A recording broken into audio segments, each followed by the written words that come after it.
President Biden sparked fierce criticism when he announced earlier this month that he would direct the regulatory agency of the U.S. Department of Labor to issue an emergency order requiring all private employers with more than 100 employees to ensure their workforces are fully vaccinated or show a negative test at least once a month.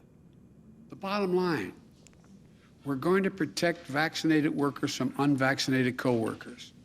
We're going to reduce the spread of COVID-19 by increasing the share of the workforce that is vaccinated in businesses all across America. Now, that raises a lot of questions itself. I thought the vaccine protected people from the unvaccinated, but so I'm not sure what he means. But so far, the Labor Department's Occupational Safety and Health Administration, or OSHA, has not provided details in response to the president's announcement for this nationwide mandate, which may impact over 80 million workers. But does President Biden have authority to issue such a rule? Some legal experts are saying, not in the slightest. Here to talk about this is John Yoo, professor of law at the University of California at Berkeley and a non-resident senior fellow at the American Enterprise Institute. John has worked in all three branches of government, notably as an official in the U.S. Department of Justice, and he's also clerked for Clarence Thomas. John, welcome to the program. Thanks, Tony. Thanks for having me. I read your piece. In fact, I think we've got a link to this at tonyperkins.com talking about this. I'm going to jump right into it, John. Does the president have the authority to issue this nationwide mandate on these employers? I don't think so. There's three different issues here. They're all kind of complicated. One is, does the OSHA law that Congress passed give the president this authority at all? The second, then, is does Congress even have the authority to regulate every workplace in the country? And then the third issue is what rights do you and I as employees have not to be required to have an injection that we don't want in our bodies? All three of them, I think, stand against the idea that President Biden himself can require vaccination for every worker in the country. Now, some would argue, John, that these are emergency situations. I mean, we've got a pandemic. And so we have to be able to address this. One is it's an emergency that's been going on for over a year and a half now. So one question is just, we've got time now. We've had time to think about how to roll out the vaccine, what measures people should take. One thing we should be conscious of is our Constitution has created a system of federalism where the federal government isn't responsible for everything. They don't make every decision. Public health and safety are still primarily in the hands of states. These are matters for governors, mayors, county executives. It's really not, by the original founders' design, a matter for the federal government. The second thing is, yes, there's an emergency, but the emergency power that Biden's claiming is given to him under OSHA requires that there be a grave danger to workers in the workplace. And you just mentioned it when you're saying, does the vaccine protect the vaccinated or the unvaccinated? When you mention that, the point is, this is not really a workplace issue. This is an issue that happens to occur in the workplace because it happens throughout society. So let me give you some other examples. If Biden is correct that he can require vaccination because it poses a grave threat to workers, then can he also say, we're going to give AIDS tests to everybody because AIDS is a threat to people and it might be a threat to workers too? Could he say, oh, gun violence is not just a threat in the society, but in the workplace, so I'm going to ban guns in all workplaces in the country? The way he's interpreting this grave danger in the workplace threat means that he could basically regulate whatever he feels like in the workplace. And I don't think that's what Congress even thought of when it created this OSHA authority. So the courts would look at this, and I'm sure they will, because as soon as these rules come out, I think the lawyers are going to be standing at the door of the court. They would say, all right, is this truly a workplace issue, or are you using the workplace to get at the issue in bigger society, which is not the authority that OSHA has? Is that correct? Yes, exactly. OSHA is a law. We think about it when it's passed and as it's been implemented since then. It's really a law that's about making sure that there aren't unsecured equipment around, workplaces where people, workers are really getting injured by the way employers operate. And having certain uniform standards. It's not really about what you saw President Biden just admit, what his staff has admitted. It's using workplace law as a pretext to get your way to having some national regulation, which the Constitution leaves to the states and to cities and counties and our local communities. John, the OSHA has been around about 50 years, actually going back, I think, 1971, if I'm not mistaken. This is not without precedent. These powers have been used before in similar, I mean, not the same setting, but similar. So what have the courts done previously? Tony, I hope you're not going to law school because you're doing pretty well. You know a lot more. I'm going to have to give you an A. And I don't like to give those out. No, that's a really good point. There is this provision in OSHA for emergencies. It has been used. The important thing is the courts have struck most of them down. So I believe this is of the 6 cases of this emergency authority that have been brought to the courts have rejected 5 of them. It may also give you a sign the courts are very skeptical when presidents claim this kind of emergency authority. They really want to see there's an emergency and that it really has to do with workplaces. I don't think the Biden administration is going to get through court on this one. So let's talk a little bit about I've been in public policy, I've been in office, I've passed laws, and I especially today, what I see is a lack of understanding or even anticipating the unintended consequences of passing laws like this or taking actions. This isn't a law. This is an action being taken by the president. So, all right, an employer, 100 employees or more, they're forced by the government to require their people to be mandated. Now, I'm not a practicing lawyer. I've written a lot of laws, but I don't practice law. So I would Probably say the best of all worlds. So I would say, in fact, I have said this. I've told people, don't you sign anything. If you take the vaccine, don't sign away your rights.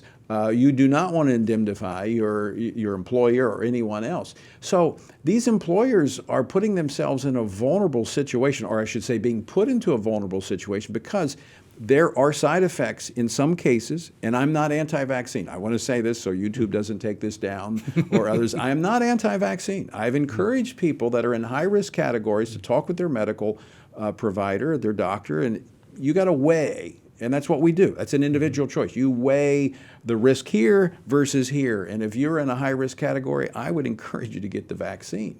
Now, that said, there are recorded incidents of side effects from this vaccine.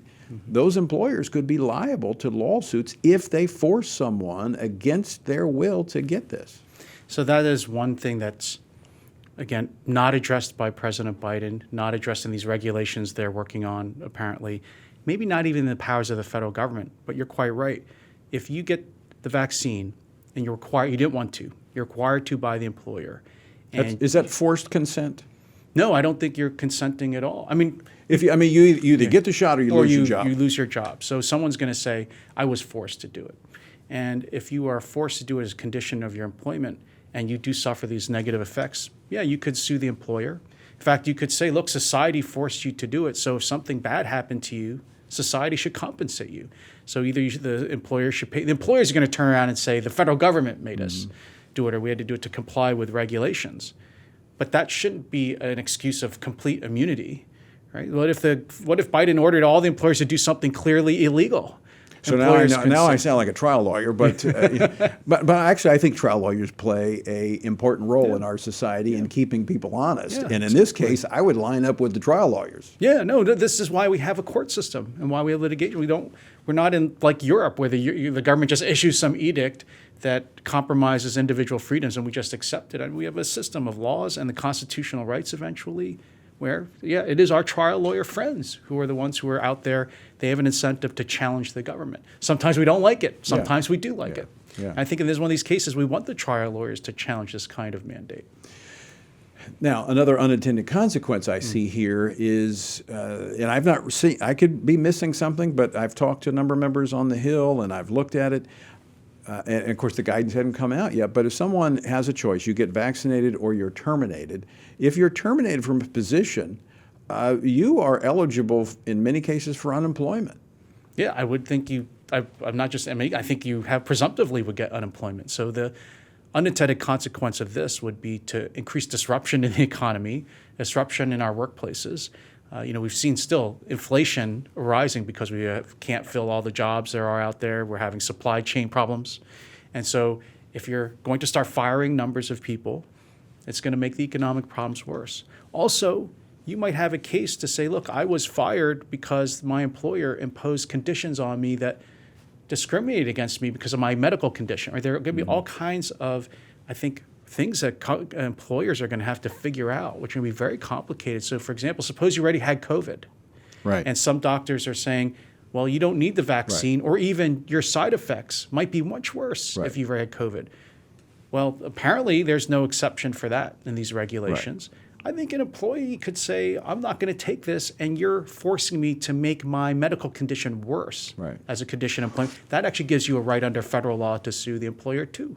Well, let me ask you about that aspect with the courts. When the court takes up challenges to this mandate, natural immunity is not being considered in this. Health consequences are not being considered in this, as we can tell at this point. In fact, the president, and even the Dr. Fauci, when asked about this just 2 weeks ago about natural immunity, he said, "Oh, we need to sit down and talk about that." I mean, almost 2 years into this, and they haven't thought about natural immunity. I would think the courts would take this into consideration, that there are other ways to accomplish the goal of the president in terms of building immunity in society, that they're not following the science. Yeah, I think that's a good point, Tony, because that goes to the second question I asked about, which is, does the federal government even have the power under OSHA or any other law really to impose a mandate on the whole country for vaccination, rather than the way traditionally Americans make decisions about most social issues, which is local communities, cities, and states? And so courts will question the government's rationale for doing these things if it looks like it's pulling pieces from here and there from laws that are unrelated to public health, and then use those to sort of stitch together a national mandate. Then, exactly as you say, Tony, the courts will say, what's the government really up to? What's its real motivation? And it'll start to, that will bring into doubt the authorities that the government is relying on. And of course, during the Trump administration, where we saw a number of what I would describe as constitutionalists, those who adhere to the Constitution, have been placed onto the courts, this could make it difficult for the Biden mandate. Oh, yes. If you were to say one of President Trump's great achievements was his judicial appointments, I know that's obviously something you and the FRC have cared a lot about. And I remember working on those back even when I was on the Hill with Senator Hatch on those issues. He was on the Judiciary. He was a real hero. Yes, hero about these. In fact, he was the one that, didn't he shepherd Clarence Thomas through? Yeah. And he was the one who tried to get Judge Bork through, and unfortunately failed. I think that if anything might unify all of those judges that President Trump appointed, it is a belief in a limited federal government and a restored role for states and communities. And so they will be people, those judges will be people who will be quite skeptical about these unprecedented claims of national federal power to require everyone in the country to get an injection. So, John, I'm going to get you to put on your hat here to kind of predict the future somewhat. No. What circuit do you think the challenge is going to come from? So if I were the trial lawyers, I would bring it in Texas in the Fifth Circuit, because that court has the majority of conservative and is the most well-known conservative circuit court. It includes Texas, it includes Louisiana, it includes Mississippi. So that's the court where I would bring the case, but I think it will go quickly to the Supreme Court. You don't have to, because of the time frame in which the implementation of this mandate. So I assume the process will be, the rules are issued. Someone immediately goes to get a stay on the implementation of the rules pending a hearing. They'll want to fast track that, get that to the Supreme Court, and get a final decision as quickly as possible. Yeah, and that there are procedures to be able to do that when there's something as immediate impact. So, for example, there were cases involving churches that wanted to challenge the lockdown mandates in California and New York. They were able to get their cases much faster to the Supreme Court than would be normal. So I would expect that lower courts would do something like that here. Very quickly, we're almost out of time, but if this were allowed to stand, then the federal government would be able to do almost anything, would they not?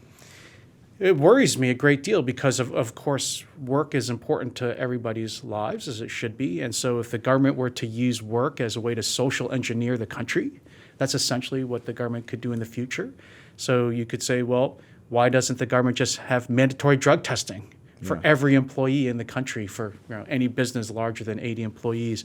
Why doesn't the government start requiring people to do other things in the workplace that it favors? And I think that should worry liberals and conservatives. Yeah. Once you cross through that threshold, there's really no shutting the door. John Yoo, great to talk with you. Thanks so much for stopping by today. My pleasure, Tony. Thanks for having me. And we're going to watch this very closely, and I'm sure we're going to want to talk with you again about this. Oh, I'd love to. Love to. And folks, I want to thank you.